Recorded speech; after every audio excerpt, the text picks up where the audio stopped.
newest hero for Overwatch, Sierra, was just announced along with her kit and gameplay trailer, and I think we should be a little concerned about power creep once again. Now, we don't have the actual numbers right now, and maybe I am judging this prematurely, but just based on how the kit is designed and what we have seen from the trailer and from the ability list, this all just screams power creep. An insanely mobile DPS, both vertically and horizontally, with auto tracking, while having shockwave grenades. So you just zip up in the air with your drone, throw a shockwave grenade inside of a cluster of enemies, and then auto lock on another enemy. It just seems very oppressive with the amount of space you could control. Now, I know everybody always does this when a new hero releases. They claim they're the most broken hero ever. This show is going to be absolutely busted, and then they play them and they're average or below average and fit in with almost everyone else in the cast. That's not the problem here. I can almost guarantee you that Sierra 2 weeks, 3 weeks down the line, when they tweak her numbers, she's going to be like just any other damage hero, right? She's not going to be overly busted or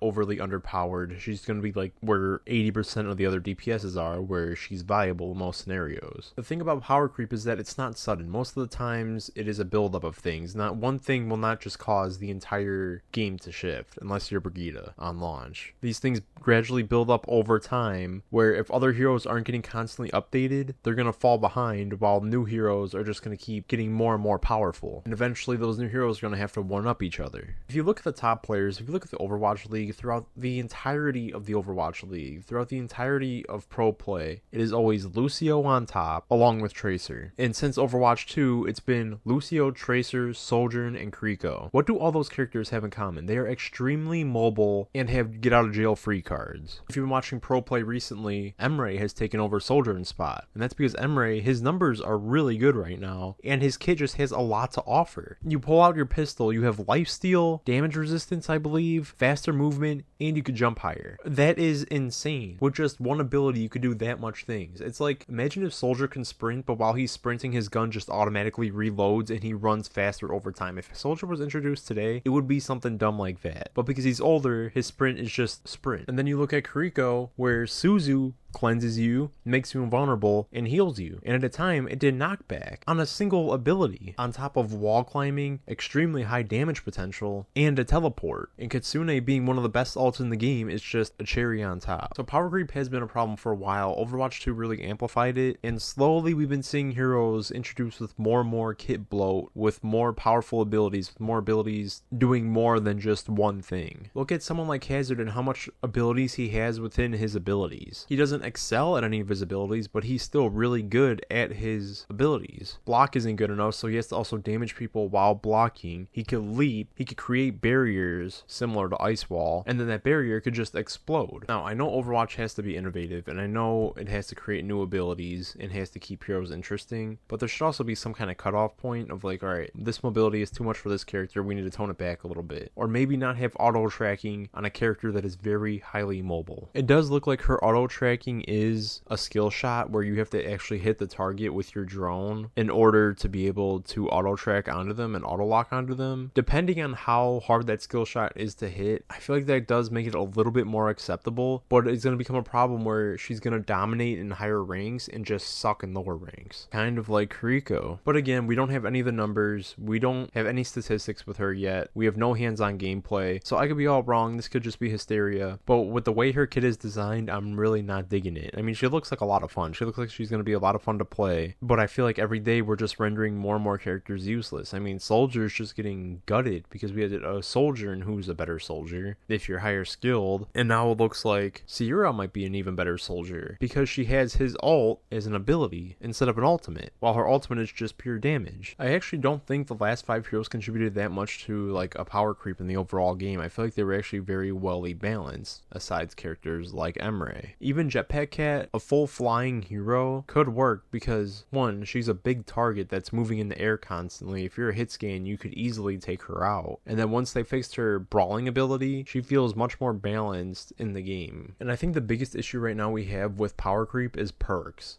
Perks on some characters are absolutely phenomenal. You look at all the new heroes, their perks are amazing, especially Sierra. her minor perks are game changers. They almost change how she plays. Or if you look at other characters like Baptiste, oh, you can move in the air a different direction, or your immortality field is slightly bigger. Is that really helping anyone? I'm not saying his vertical movement is bad. I'm saying compared to other heroes, it's weak with the perks that they get. I mean, come on, her drone flight is increased by 25% along with her grapple range. That is a huge difference for a minor perk. But hey, Bap's mortality field gets 25% bigger. Soldier's Helix rocket gets to move 30% faster. Overall, the game's going to be very unaffected by it. It's just we keep moving in this direction of higher movement, higher damage, auto tracking, better abilities, where we're getting to a point where some heroes are useless, where it's like, why are we use this hero when this hero's there, right? It doesn't mean those heroes are becoming bad. It means they're becoming redundant almost. If you're a new player, you're going to learn Sojourn over Soldier. You're going to learn someone like Emre over Ashe. And as we keep adding in more characters, it's just going to be harder to maintain older ones, especially with just how many characters are going to be in the game and how limited balancing truly is. I also do think it is kind of funny how they're continuing the trend of only adding female DPSs, and like Emre was an anomaly that was not supposed to happen. Don't get me wrong, I'm not complaining about female characters being added into games, especially brown women. Like, I'll take 90% of the cast as brown women any day of the week. I think it's just funny in a game where it's supposed to be so diverse, but all the damage heroes are just women. Anyway, let me know what you guys think down below. Do you think kit bloat? Do you think power creep is a real problem in Overwatch? Does it not affect you? If you enjoyed this video, please consider leaving a like and subscribe, and I'll see you guys in the next one.